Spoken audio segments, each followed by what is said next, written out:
Hello दोस्तों, स्वागत है आपका हमारे online platform VK edu change the way of learning पर। दोस्तों, कहते हैं कि कोई भी लक्ष्य इंसान से बड़ा नहीं होता और हारा वही जो लड़ा नहीं होता। जी हाँ दोस्तों, एक बार फिर से एक नए मोटिवेशन, एक नए जोश और एक नए उत्साह से हम आपका स्वागत करते हैं। फटाफट से आप सभी दोस्त आज के सेशन से जुड़ जाएंगे और सभी प्रश्नों के आंसर कमेंट सेक्शन में छाप देंगे। दोस्तों, अगर आप फर्स्ट टाइम हमारे चैनल से जुड़ रहे हैं तो चैनल को सब्सक्राइब जरूर करेंगे और तथा अपने सभी दोस्तों के साथ में शेयर करेंगे। आज का जो पहला प्रश्न है उसकी तरफ हम लोग आगे बढ़ते हैं। आप सभी को इसका आंसर कमेंट सेक्शन में बताना है। प्रधानमंत्री आवास योजना शहरी PMAU का मिशन किस वर्ष तक शहरी क्षेत्रों में सभी के लिए आवास के लक्ष्य को प्राप्त करना है? तो दोस्तों, इसका सही आंसर क्या है कमेंट सेक्शन में छाप देंगे। ऑप्शन है वर्ष 2023, वर्ष 2022, वर्ष 2020 या फिर वर्ष 2021। इसका सही आंसर क्या है कमेंट सेक्शन में छाप देंगे। तो दोस्तों, इसका एकदम करेक्ट आंसर है वर्ष 2022। ऑप्शन बी आपका एकदम करेक्ट आंसर है। सभी दोस्त ध्यान रखेंगे। प्रधानमंत्री आवास योजना की शुरुआत कब हुई थी दोस्तों? प्रधानमंत्री आवास योजना की अगर पूछी जाए शुरुआत कब हुई थी दोस्तों, तो प्रधानमंत्री आवास योजना की शुरुआत दोस्तों 22 जून 2015 से हुई। कब से? 22 जून सन 2015 से दोस्तों इसकी शुरुआत हुई। 22 जून सन 2015 से इसकी शुरुआत हुई और इस योजना का मुख्य उद्देश्य 2022 तक देश के सभी शहरी क्षेत्रों में आर्थिक रूप से दुर्बल एवं मध्यम वर्गीय जो लोग हैं उन तक जो है आवास उपलब्ध कराना इसका मुख्य उद्देश्य था। 22 जून 2015 से दोस्तों स्टार्ट हुई। कई बार आपके एग्जाम में पूछा गया है कि प्रधानमंत्री आवास योजना कब शुरू हुई, तो 22 जून 2015 से शुरू हुई और इसका जो है अपने लक्ष्य को प्राप्त करना कब तक किया गया है, कब तक का लक्ष्य प्राप्त का जो लक्ष्य रखा गया है, तो 2022 तक का लक्ष्य रखा गया है। अगला जो प्रश्न है उसकी तरफ आगे बढ़ेंगे। देश के मौद्रिक प्राधिकरण भारतीय रिजर्व बैंक की कुल देयता को क्या कहा जाता है? कमेंट सेक्शन में छाप देंगे। एक बार फिर से प्रश्न को रिपीट करते हैं। देश की मौद्रिक प्राधिकरण भारतीय रिजर्व बैंक की कुल देयता को क्या कहा जाता है? ऑप्शन है hot money, cold cash, high power money या फिर ग्रे मनी। तो दोस्तों, भारतीय रिजर्व बैंक की कुल देयता को क्या कहा जाता है? इसका एकदम करेक्ट आंसर है हाई पावर मनी दोस्तों, हाई पावर मनी। तो देश के मौद्रिक प्राधिकरण भारतीय रिजर्व बैंक की कुल देयता को क्या कहते हैं? High power money. अगला जो प्रश्न है उसकी तरफ आगे बढ़ेंगे। दोस्तों, अगर बात करी जाएगी RBI की, रिजर्व बैंक ऑफ इंडिया, दोस्तों RBI की स्थापना किस अधिनियम के तहत हुई थी दोस्तों? तो RBI की जो पूछा जाएगा RBI की स्थापना किस अधिनियम के तहत हुई थी, तो इसकी स्थापना दोस्तों भारतीय रिजर्व बैंक अधिनियम RBI का अधिनियम आया था कब? RBI अधिनियम 1934 से इसकी स्थापना हुई। RBI अधिनियम 1934 से इसकी क्या हुई? स्थापना हुई। और इसकी स्थापना कब हुई दोस्तों? तो 1 अप्रैल 1935, 1 अप्रैल 1935 को RBI की स्थापना हुई। और सबसे पहले इसका मुख्यालय कहाँ था? जब इसकी स्थापना हुई तब इसका मुख्यालय दोस्तों कोलकाता में था। लेकिन वर्तमान समय में कहाँ है दोस्तों? वर्तमान समय में कहाँ है? तो वर्तमान समय में इसका मुख्यालय जो है मुंबई में है। सभी दोस्त ध्यान रखेंगे। वर्तमान समय में RBI के गवर्नर कौन है? कमेंट सेक्शन में छाप देंगे दोस्तों। तो RBI के गवर्नर हैं शक्तिकांत दास। कौन है? शक्तिकांत दास। दोस्तों, वर्तमान समय में RBI के गवर्नर का क्या नाम है? शक्तिकांत दास। चलिए दोस्तों, अगले प्रश्न की ओर आगे बढ़ेंगे। फटाफट से आप सभी लोग आज के सेशन को लाइक करेंगे और साथ ही साथ में शेयर करेंगे। जितने सारे दोस्त जुड़े हैं एक बार लाइक और शेयर जरूर करेंगे। अगला प्रश्न है, national rifle association of India की स्थापना कब हुई? कमेंट सेक्शन में छाप देंगे। तो national rifle association of India की स्थापना कब हुई? 1964, 1956, ऑप्शन सी है 1948, ऑप्शन डी है 1951। सही आंसर क्या है फटाफट से कमेंट सेक्शन में छाप देंगे। दोस्तों, बात अगर करी जाएगी national rifle association of India, इसकी स्थापना कब हुई दोस्तों? तो इसकी स्थापना 1951 में हुई। ऑप्शन डी आपका एकदम करेक्ट आंसर है, 1951 में इसकी स्थापना हुई। अगर बात करी जाएगी national rifle association of India के पहले संस्थापक एवं पहले अध्यक्ष कौन थे? तो इसके संस्थापक और पहले अध्यक्ष कौन थे? कमेंट सेक्शन में छाप देंगे। तो इसके संस्थापक या फिर पहले अध्यक्ष कौन थे? तो दोस्तों, इसके संस्थापक व पहले अध्यक्ष GV मावलंकर थे। कौन थे? GV मावलंकर, जीवी मावलंकर थे, सभी दोस्त ध्यान रखेंगे, जीवी मावलंकर थे। वर्तमान समय में इसके अध्यक्ष कौन है दोस्तों? वर्तमान समय में अगर बात की जाएगी national rifle association of India के अध्यक्ष कौन है, तो इसके अध्यक्ष हैं राजिंदर सिंह। नाम क्या है? राजिंदर सिंह है, सभी दोस्त याद रखेंगे। आशा करते हैं आप सभी दोस्तों को आज का सेशन बहुत अच्छे तरीके से समझ में आ रहा है होगा। तो एक बार कमेंट सेक्शन में बताएंगे सेशन आपको कैसा लग रहा है, सभी दोस्त बताएंगे। अगले प्रश्न की ओर आगे बढ़ेंगे। अगला प्रश्न है, भारत के संविधान द्वारा प्रदत्त मौलिक अधिकार के अनुसार राज्य कितने वर्ष तक के सभी बच्चों को निःशुल्क और अनिवार्य शिक्षा प्रदान करने के लिए उत्तरदायी है? एक बार फिर से हम प्रश्न को रिपीट करते हैं। भारत के संविधान द्वारा प्रदत्त मौलिक अधिकार के अनुसार राज्य के कितने वर्ष तक के सभी बच्चों को निःशुल्क और अनिवार्य शिक्षा प्रदान करने के लिए उत्तरदायी है? 4 से 18 वर्ष, 6 से 14 वर्ष, 3 से 18 वर्ष या फिर 4 से 15 वर्ष? तो दोस्तों इसका एकदम करेक्ट आंसर है 6 से 14 वर्ष। भारत सरकार के द्वारा दोस्तों संविधान प्रदत्त मौलिक अधिकारों के अनुसार 6 से 14 वर्ष तक के सभी बच्चों को निःशुल्क शिक्षा प्रदान किया जाएगा। 6 से 14 साल तक के सभी बच्चों को निःशुल्क जो है शिक्षा प्रदान किया जाएगा। और यह किस संविधान संशोधन अधिनियम के द्वारा आया? तो दोस्तों यह 86वें संविधान संशोधन अधिनियम के द्वारा आया। संविधान संशोधन अधिनियम के द्वारा आया। और यह कब आया था दोस्तों? तो यह सन 2002 में आया, सन 2002 में आया, ध्यान रखेंगे। 6 से 14 वर्ष तक के आयु के बच्चों को, सभी बच्चों को निःशुल्क अनिवार्य शिक्षा उपलब्ध कराई जाएगी। अगला जो प्रश्न है उसकी तरफ आगे बढ़ेंगे। अगला प्रश्न है, रिकेटस और रतौंधी क्रमशः किस विटामिन की कमी के कारण होते हैं? कमेंट सेक्शन में छाप देंगे फटाफट से जितने सारे दोस्त जुड़े हैं। रिकेटस और रतौंधी क्रमशः किस विटामिन के कमी के कारण होती हैं? तो दोस्तों रिकेटस की अगर बात करी जाएगी दोस्तों, रिकेटस जिसे हम लोग सूखा रोग के नाम से जानते हैं दोस्तों, बात करी जाएगी रिकेटस की, तो रिकेटस की बात करी जाएगी तो जिसे हम किस नाम से जानते हैं? सूखा रोग दोस्तों। और सूखा रोग किस विटामिन की कमी से होता है दोस्तों? तो सूखा रोग डी के कमी से होता है। और विटामिन डी की बात करी जाएगी तो इसका रासायनिक क्या नाम है? कैल्सीफेरॉल। क्या नाम है?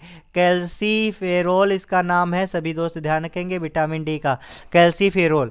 और अगर बात की जाएगी रतौंधी, जिसे हम लोग नाइट ब्लाइंडनेस के नाम से जानते हैं, किस नाम से जानते हैं रतौंधी को दोस्तों? रतौंधी रात में दिखाई नहीं देता है, नाइट ब्लाइंडनेस के नाम से जानते हैं। विटामिन ए की कमी से होता है। और विटामिन ए का रासायनिक नाम क्या है? रेटिनॉल दोस्तों, रेटिनॉल है विटामिन ए का रासायनिक नाम। तो इस तरीके से रिकेटस विटामिन डी की कमी से, और अगर बात करी जाएगी रतौंधी, तो रतौंधी दोस्तों विटामिन ए की कमी से होता है। तो इसमें सही आंसर क्या होगा कमेंट सेक्शन में छाप देंगे जितने सारे दोस्त जुड़े हैं। तो दोस्तों यहाँ पे डी और ए है, तो देखेंगे डी और ए इसमें कोई नहीं है, तो इसमें हम एक विकल्प को सही कर लेंगे। यहाँ पर मान लीजिए आपका ये ऑप्शन सी एकदम करेक्ट आंसर है, विटामिन डी और विटामिन ए। विटामिन डी और विटामिन ए ही होगा, सभी दोस्त ध्यान रखेंगे। विटामिन से संबंधित एक महत्वपूर्ण क्लास हम आपके लिए लेकर आएंगे, कमेंट सेक्शन में छाप देंगे क्या आपको अच्छे से समझ में आ रहा है। अगला जो प्रश्न है उसकी तरफ आगे बढ़ेंगे। वर्ष 1995 में बंगाल के विभाजन के लिए कौन जिम्मेदार था? कमेंट सेक्शन में छाप देंगे। वर्ष 1905 में बंगाल के विभाजन के लिए कौन जिम्मेदार था? Lord Curzon, Lord Ripon, Lord Mayo या फिर लॉर्ड कैनिंग? सही आंसर क्या होगा कमेंट सेक्शन में छाप देंगे। तो दोस्तों बंगाल विभाजन की बात करी जाएगी, जब जब बात आएगी बंगाल विभाजन की तो ध्यान से सुनिएगा, इसके बाद दोबारा आपको पढ़ना नहीं पड़ेगा। तो ध्यान से देखेंगे बंगाल विभाजन दोस्तों। तो बंगाल विभाजन की घोषणा कब की गई दोस्तों? तो बंगाल विभाजन की घोषणा 20 जुलाई 1905 को की गई। कब? 20 जुलाई 1905 को दोस्तों बंगाल विभाजन की घोषणा की गई। और यह घोषणा किसके द्वारा की गई थी? लॉर्ड कर्जन दोस्तों, लॉर्ड कर्जन के द्वारा यह घोषणा की गई। ऑप्शन ए आपका एकदम करेक्ट आंसर है, सभी दोस्त ध्यान रखेंगे, बंगाल विभाजन की घोषणा लॉर्ड कर्जन के द्वारा की गई। अगला जो प्रश्न है उसकी तरफ आगे बढ़ेंगे। अगला प्रश्न है, सरिस्का बाघ अभ्यारण्य कहाँ पर स्थित है? कमेंट सेक्शन में छाप देंगे जितने सारे दोस्त जुड़े हुए हैं। सरिस्का बाघ अभ्यारण्य कहाँ पर स्थित है? तो दोस्तों सरिस्का बाघ अभ्यारण्य कहाँ पर स्थित है? तो दोस्तों सरिस्का बाघ अभ्यारण्य राजस्थान में है। राजस्थान में दोस्तों सरिस्का राष्ट्रीय बाघ उद्यान कहाँ पर स्थित है? अलवर में दोस्तों, अलवर राजस्थान में है, ध्यान रखेंगे। अलवर राजस्थान में सरिस्का बाघ अभ्यारण्य है। और इसे दोस्तों 1955 में वन्य जीव आरक्षित क्षेत्र घोषित किया गया और 1978 में बाघ परियोजना रिजर्व घोषित किया गया। ध्यान रखेंगे, बाघ परियोजना रिजर्व कब घोषित किया गया? तो बाघ परियोजना रिजर्व इसे 1978 में घोषित किया गया। दोस्तों अगले प्रश्न की ओर आगे बढ़ेंगे। निम्नलिखित में से कौन सा कथन जलोढ़ मृदा के बारे में सही नहीं है? कमेंट सेक्शन में छाप देंगे। निम्नलिखित में से कौन सा कथन जलोढ़ मृदा के बारे में सही नहीं है? कमेंट सेक्शन में छाप देंगे। पुराने जलोढ़ को बांगर और नए जलोढ़ को खादर कहा जाता है। दोस्तों एकदम सही है ये। पुराने जलोढ़ को क्या कहा जाता है? बांगर कहा जाता है। और नए जलोढ़ को क्या कहा जाता है? खादर कहा जाता है। सभी दोस्त ध्यान रखेंगे। महानदी गोदावरी डेल्टा जलोढ़ मृदा को क्या कहा जाता है? खादर कहा जाता है। तो दोस्तों यह भी एकदम करेक्ट आंसर है। महानदी गोदावरी कृष्णा नदी डेल्टा पर भी जलोढ़ मिट्टी जो है पाई जाती है। जलोढ़ मृदा हिमालयी क्षेत्र में पाई जाती है। तो दोस्तों ये इसका एकदम गलत आंसर है, यही आपका सही हो जाएगा। मतलब क्वेश्चन के अकॉर्डिंग ये आपका सही है, बाकी ये जो बात है ये गलत है। जलोढ़ मृदा हिमालय क्षेत्र में नहीं पाई जाती है, या मैदानी तथा तटीय भागों में पाई जाती है। कहाँ पर पाई जाती है जलोढ़ मृदा? तो यहाँ पर ध्यान से देखेंगे, जलोढ़ मृदा कहाँ पर पाई जाती है? दोस्तों जलोढ़ मृदा मैदानी तथा तटीय क्षेत्रों में पाई जाती है। तटीय क्षेत्रों में पाई जाती है। सभी दोस्त ध्यान रखेंगे। गोदावरी कृष्णा और आपकी जो है नदी, इनके डेल्टा से भी जलोढ़ मृदा निर्मित होती है। जलोढ़ मृदा हिमालयी क्षेत्र में पाई जाती है। दोस्तों ये दोनों एक ही हैं, तो इसमें ये दोनों ही गलत हैं आपके, ठीक है।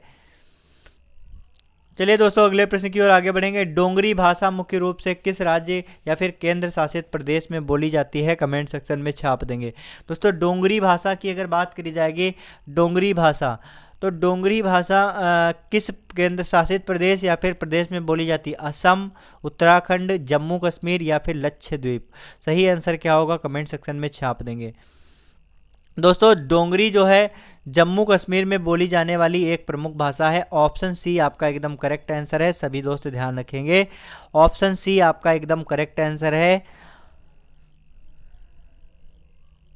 और डोंगरी भाषा को दोस्तों जो डोंगरी भाषा को किस जो है अनुसूची में शामिल किया गया दोस्तों? तो इसे 8वीं अनुसूची में शामिल किया गया। ध्यान रखेंगे, 8वीं अनुसूची में शामिल किया गया। 8वीं अनुसूची में भाषा के रूप में शामिल किया गया। सभी दोस्त ध्यान रखेंगे, डोंगरी भाषा को 8वीं अनुसूची में शामिल किया गया। डोंगरी भाषा को शामिल किया गया। सभी दोस्त ध्यान रखेंगे। अब जो है 8वीं अनुसूची में कुल कितनी भाषाएं हैं? दोस्तों 8वीं अनुसूची में कुल कितनी भाषाएं हैं? तो 8वीं अनुसूची में दोस्तों टोटल 22 भाषाएं हैं। ये भी आपके लिए इंपॉर्टेंट है। 8वीं अनुसूची में टोटल कितनी भाषाएं हैं? 22 भाषाएं हैं। लेकिन मूल भाषाएं अगर पूछी जाएं तो दोस्तों मूल भाषाएं कितनी हैं? यहाँ पर एक बार पुनः हम लोग देखेंगे तो 8वीं अनुसूची की हम बात कर रहे हैं दोस्तों। 8वीं अनुसूची, तो 8वीं अनुसूची में दोस्तों नई बहुत सारी भाषाएं इसमें जुड़ गई। मूल भाषाएं की अगर बात की जाएगी, मूल कितनी है? तो दोस्तों 14 मूल भाषाएं हैं। लेकिन सम्मिलित होने के बाद कुल कितनी है? कुल की अगर बात की जाएगी तो कुल दोस्तों इसमें 22 भाषाएं हैं। इसमें दोस्तों बोडो, मैथिली, संथाली और आपकी डोंगरी, ये सभी अन्य भाषाएं जोड़ी गई हैं, जिससे इनकी संख्या 22 हो गई है। तो अगर बात की जाएगी डोंगरी भाषा किस राज्य या केंद्र शासित प्रदेश से संबंधित है, तो जम्मू कश्मीर। अगला प्रश्न क्या, उसकी तरफ आगे बढ़ेंगे। फटाफट से आप सभी लोग लाइक करेंगे और साथ ही साथ में शेयर करेंगे। प्रकाश संश्लेषण की प्रक्रिया में कौन सी गैस मुक्त होती है? फटाफट से कमेंट सेक्शन में छाप देंगे। प्रकाश संश्लेषण की क्रिया में कौन सी गैस मुक्त होती है? तो दोस्तों प्रकाश संश्लेषण की क्रिया में नाइट्रस ऑक्साइड, ऑक्सीजन, नाइट्रोजन या फिर कार्बन डाइऑक्साइड। सही आंसर क्या होगा? कमेंट सेक्शन में छाप देंगे। दोस्तों प्रकाश संश्लेषण की अगर बात करी जाएगी दोस्तों, तो प्रकाश संश्लेषण में कौन सी गैस मुक्त होती है? तो दोस्तों प्रकाश संश्लेषण में पौधे जो हैं ऑक्सीजन को निर्मुक्त करते हैं, ऑक्सीजन गैस को मुक्त करते हैं। ऑप्शन बी आपका एकदम करेक्ट आंसर है। सभी दोस्त ध्यान रखेंगे। बात जब आती है प्रकाश संश्लेषण, जिसे इंग्लिश में हम लोग फोटोसिंथेसिस के नाम से जानते हैं, प्रकाश संश्लेषण दोस्तों एक प्रक्रिया है जिसके द्वारा हरे पौधे प्रकाश की उपस्थिति में जल एवं कार्बन डाइऑक्साइड के साथ में क्रिया करके कार्बोहाइड्रेट का निर्माण करते हैं। एक बार पुनः सुनेंगे, इसके द्वारा अपने भोजन का निर्माण करते हैं, इस तरीके से समझ सकते हैं। तो एक बार पुनः, प्रकाश संश्लेषण दोस्तों वह क्रिया है जिसके द्वारा हरे पौधे सूर्य के प्रकाश की उपस्थिति में जल एवं कार्बन डाइऑक्साइड के साथ में क्रिया करके कार्बोहाइड्रेट का निर्माण करते हैं, और इस क्रिया के दौरान वे ऑक्सीजन को छोड़ते हैं या फिर ऑक्सीजन को मुक्त करते हैं। यह क्रिया प्रकाश संश्लेषण कहलाती है। तो दोस्तों ऑक्सीजन गैस को मुक्त करते हैं, तो ऑप्शन बी आपका एकदम करेक्ट आंसर है। चलिए अगले प्रश्न की ओर आगे बढ़ेंगे। निम्नलिखित में से कौन सा राज्य देवभूमि के रूप में लोकप्रिय है? इसे नवंबर 2000 में एक अलग राज्य के रूप में पहचान मिली है। दोस्तों नवंबर 2000 में किस राज्य को एक नए राज्य के रूप में पहचान मिली है? फटाफट से कमेंट सेक्शन में छाप देंगे। एकदम बिल्कुल बिंदास, लाजवाब, जबरदस्त क्वेश्चन है, तो फटाफट से लाइक करेंगे और साथ ही साथ में शेयर करेंगे। तो दोस्तों निम्न देवभूमि के रूप में कौन सा जो है राज्य वो लोकप्रिय है?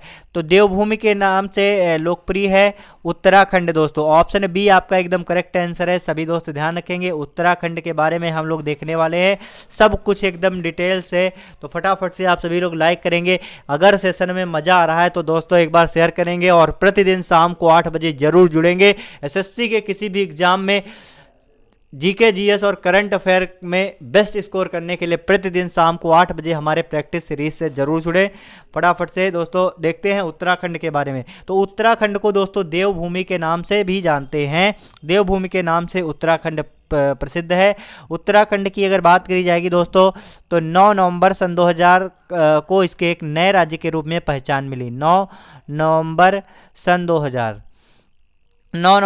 2000 को उत्तर प्रदेश से अलग होकर बना है। ये भी ध्यान रखेंगे, किस राज्य से अलग होकर बना?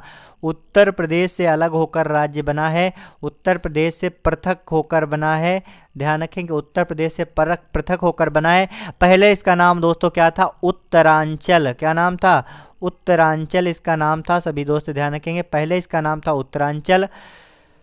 फिर 1 जनवरी सन 2007 से दोस्तों ध्यान रखेंगे, 1 जनवरी सन 2007 को इसका नाम बदल दिया गया दोस्तों। 1 जनवरी सन 2007 को इसका नाम उत्तरांचल से क्या पड़ गया दोस्तों? उत्तरांचल से इसका नाम उत्तराखंड पड़ गया। सभी दोस्त ध्यान रखेंगे, 1 जनवरी 2007 से इसका नाम बदलकर उत्तराखंड हो गया। सभी दोस्त ध्यान रखेंगे। उत्तराखंड की अगर बात करी जाएगी, इसकी राजधानी क्या है दोस्तों? तो उत्तराखंड की दोस्तों राजधानी क्या है? तो उत्तराखंड की राजधानी है देहरादून। उत्तराखंड की राजधानी क्या है? तो दोस्तों उत्तराखंड की राजधानी है देहरादून, और इसकी प्रस्तावित राजधानी है दोस्तों, उत्तराखंड की प्रस्तावित राजधानी अगर पूछी जाए तो उत्तराखंड की प्रस्तावित राजधानी है गैरसैंण। क्या नाम है? गैरसैंण इसकी प्रस्तावित राजधानी है। सभी दोस्त ध्यान रखेंगे, गैरसैंण इसकी प्रस्तावित राजधानी है। उत्तराखंड के वर्तमान समय में मुख्यमंत्री कौन है? तो दोस्तों मुख्यमंत्री हैं पुष्कर सिंह धामी। नाम याद रखेंगे, पुष्कर सिंह धामी वर्तमान समय में इसके मुख्यमंत्री हैं।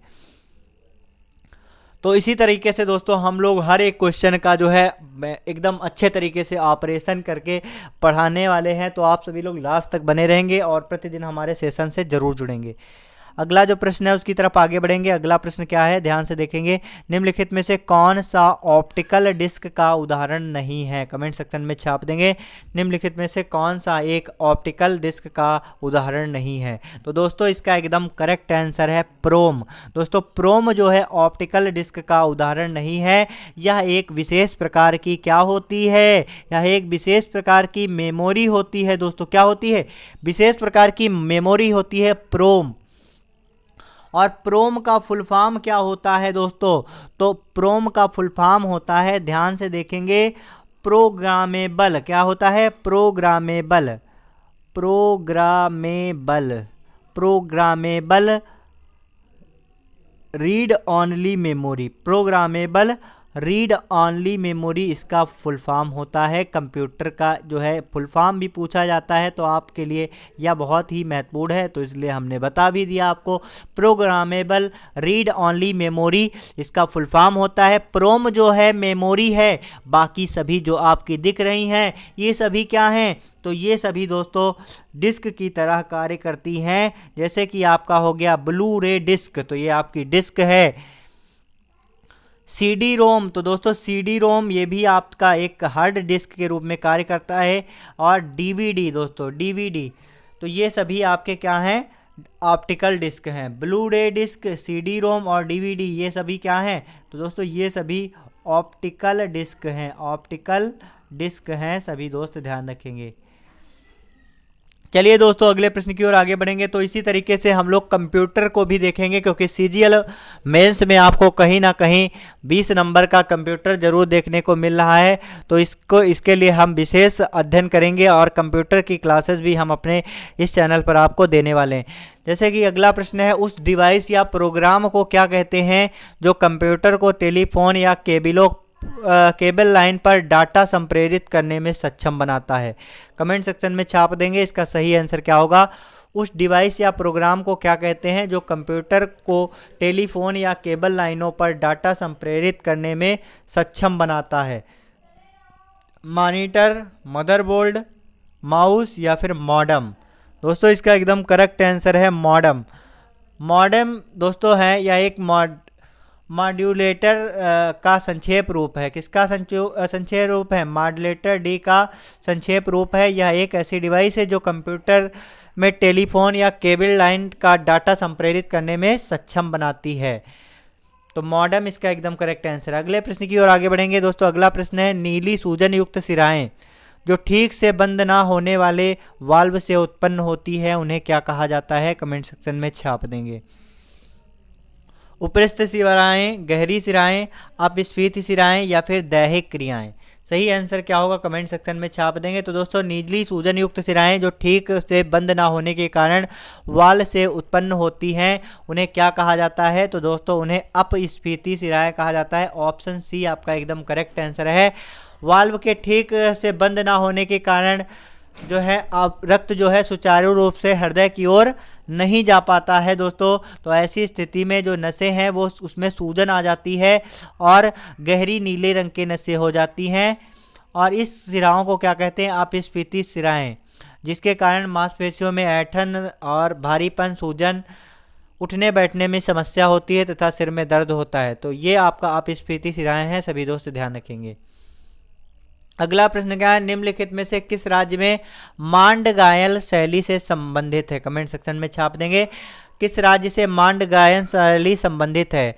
मध्य प्रदेश, उत्तर प्रदेश, गुजरात या फिर राजस्थान? कमेंट सेक्शन में छाप देंगे सही आंसर क्या है। तो मांड दोस्तों, मांड गायन शैली किससे संबंधित है? तो मांड गायन शैली दोस्तों राजस्थान से संबंधित है, राजस्थान से संबंधित है, सभी दोस्त ध्यान रखेंगे। राजस्थान से, राजस्थान की अगर बात की जाएगी तो राजस्थान की राजधानी क्या है? जयपुर दोस्तों, जयपुर राजस्थान की राजधानी है। इसके राज्यपाल कौन है? राजस्थान के राज्यपाल कौन है? कमेंट सेक्शन में छाप देंगे दोस्तों। तो राजस्थान के राज्यपाल हैं कलराज मिश्र। क्या नाम है? कलराज मिश्र। और इसके मुख्यमंत्री कौन है? तो दोस्तों राजस्थान के वर्तमान समय में सीएम कौन है? अशोक गहलोत। क्या नाम है इनका? अशोक गहलोत।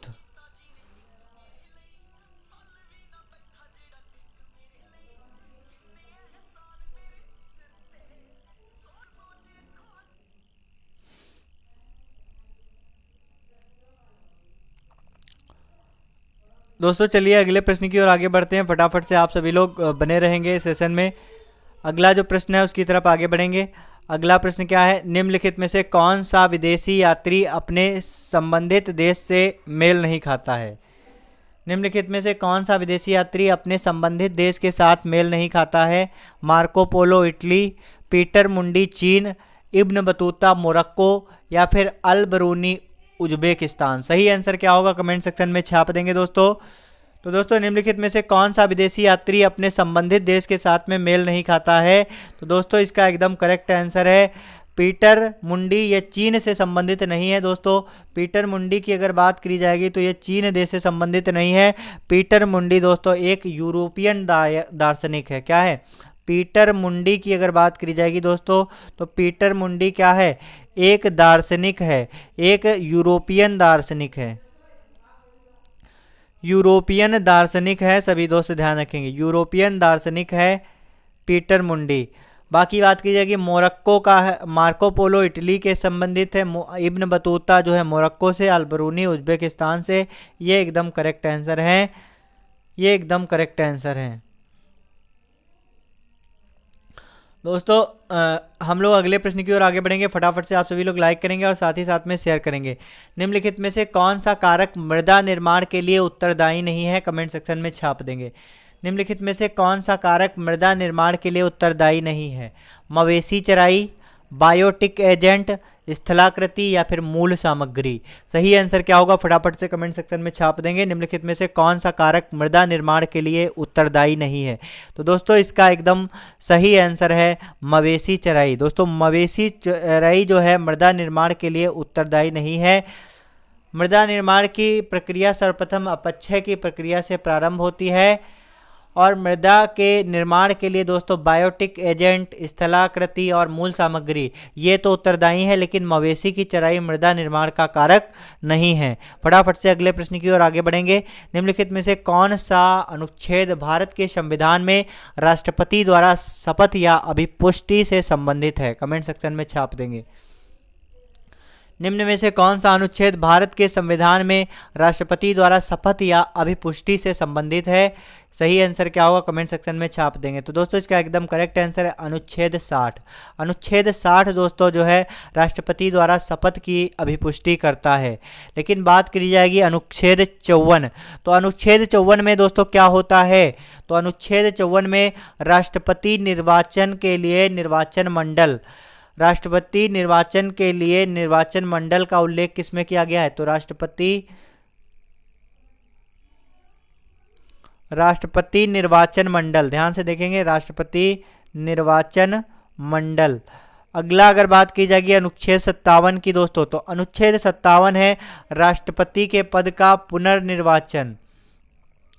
राष्ट्रपति के पद का पुनर्निर्वाचन, पुनर्निर्वाचन, ठीक है। अनुच्छेद 66 की बात करी जाएगी दोस्तों, तो अनुच्छेद 66 किससे संबंधित है? तो उपराष्ट्रपति के चुनाव से संबंधित है। उपराष्ट्रपति का चुनाव अनुच्छेद 66, उपराष्ट्रपति का चुनाव, उपराष्ट्रपति का निर्वाचन या फिर चुनाव। तो यहाँ पर हम लोग सभी को समझ लिया है हम लोगों ने। अगर बात की जाएगी राष्ट्रपति द्वारा शपथ या अभिपुष्टि से संबंधित है अनुच्छेद 60। अनुच्छेद 57 की बात करी जाएगी तो राष्ट्रपति के पद का पुनर्निर्वाचन, और अनुच्छेद 54 राष्ट्रपति का निर्वाचन मंडल, और अनुच्छेद 66 है उपराष्ट्रपति का चुनाव। अगले प्रश्न की ओर आगे बढ़ेंगे। भारत में म्यूचुअल फंड उद्योग को किस संगठन के द्वारा विनियमित किया जाता है? कमेंट सेक्शन में छाप देंगे। भारत में म्यूचुअल फंड उद्योग को किस संगठन के द्वारा विनियमित किया जाता है? कमेंट सेक्शन में छाप देंगे। तो दोस्तों इसका एकदम करेक्ट आंसर है एसबीआई और आरबीआई। दोस्तों भारत में म्यूचुअल फंड उद्योग को एसबीआई एवं आरबीआई के द्वारा विनियमित किया जाता है। और म्यूचुअल फंड की अगर बात करी जाएगी दोस्तों, तो म्यूचुअल फंड के बारे में आप लोग जानते होंगे कि म्यूचुअल फंड क्या है दोस्तों। म्यूचुअल फंड एक सामूहिक निवेश होता है जिसमें कुछ निवेशक समूह में मिलकर इसमें स्टॉक पर निवेश करते हैं और इसमें जो प्रतिभूतियां हैं उनमें निवेश करते हैं। म्यूचुअल फंड में दोस्तों सामूहिक रूप से निवेश होता है, ध्यान रखेंगे। अगला जो प्रश्न है उसकी तरफ आगे बढ़ेंगे। अगला प्रश्न है, हाल ही में किसने CAPF ई आवास वेब पोर्टल लॉन्च किया है? कमेंट सेक्शन में छाप देंगे। CAPF ई आवास वेब पोर्टल किसके द्वारा लॉन्च किया गया? दोस्तों इसका एकदम करेक्ट आंसर है अमित शाह। ऑप्शन बी आपका एकदम करेक्ट आंसर है। अगला प्रश्न क्या है, उसकी तरफ आगे बढ़ेंगे। हाल ही में किस देश ने के मरखाम शहर में एक संगीतकार ए आर रहमान के नाम पर रखा गया है? एक सड़क का नाम संगीतकार ए आर रहमान के नाम पर रखा गया है। हाल ही में किस देश के मरखाम शहर में एक सड़क का नाम संगीतकार ए आर रहमान के नाम पर रखा गया है? तो दोस्तों इसका एकदम करेक्ट आंसर है कनाडा में। दोस्तों कनाडा में एक सड़क का नाम जो है ए आर रहमान के नाम पर रखा गया है। अगला जो प्रश्न है उसकी तरफ आगे बढ़ेंगे। क्वाड SOM बैठक की मेजबानी कौन करेगा? दोस्तों क्वाड SOM बैठक की मेजबानी कौन सा देश करेगा? अमेरिका, कनाडा, फ्रांस या फिर इंग्लैंड? तो दोस्तों इसका एकदम करेक्ट आंसर है फ्रांस। ऑप्शन सी आपका एकदम करेक्ट आंसर है। सभी दोस्त ध्यान रखेंगे, क्वाड SOM बैठक की मीटिंग की मेजबानी कौन करेगा? फ्रांस करेगा। अगला जो प्रश्न है उसकी तरफ आगे बढ़ेंगे। स्टारबक्स का नया CEO के रूप में किसे नियुक्त किया गया है? कमेंट सेक्शन में छाप देंगे। राहुल रामागुडम, लक्ष्मण नरसिम्हन, रमेश तिवारी या फिर जेफरी कैट? सही आंसर क्या होगा फटाफट से छाप देंगे। दोस्तों स्टारबक्स का नया CEO के रूप में किसे नियुक्त किया गया है? तो लक्ष्मण नरसिम्हन को नियुक्त किया गया। ऑप्शन बी आपका एकदम करेक्ट आंसर है। सभी दोस्त ध्यान रखेंगे। अगला प्रश्न है, हाल ही में किसके द्वारा टीयर स्मोक लॉन्चर विकसित किया गया है? कमेंट सेक्शन में छाप देंगे। हाल ही में किसके द्वारा टीयर स्मोक लॉन्चर विकसित किया गया है? तो दोस्तों टीयर स्मोक लॉन्चर किसके द्वारा विकसित किया गया? BSF के द्वारा, बॉर्डर सिक्योरिटी फोर्स के द्वारा लॉन्च किया गया। अगला जो प्रश्न है उसकी तरफ आगे बढ़ेंगे। AIFF के नए अध्यक्ष के रूप में किसे नियुक्त किया गया है? कमेंट सेक्शन में छाप देंगे। AIFF के नए अध्यक्ष के रूप में किसे नियुक्त किया गया है? सौरभ तिवारी, कल्याण चौबे, अतुल दिनकर या फिर विजय पाटिल? सही आंसर क्या होगा कमेंट सेक्शन में छाप देंगे। तो दोस्तों इसका एकदम करेक्ट आंसर है कल्याण चौबे। ऑप्शन बी आपका एकदम करेक्ट आंसर है। सभी दोस्त ध्यान रखेंगे। दोस्तों आज का सेशन बस यही तक था। आप सभी लोग लास्ट तक बने रहे उसके लिए बहुत बहुत धन्यवाद।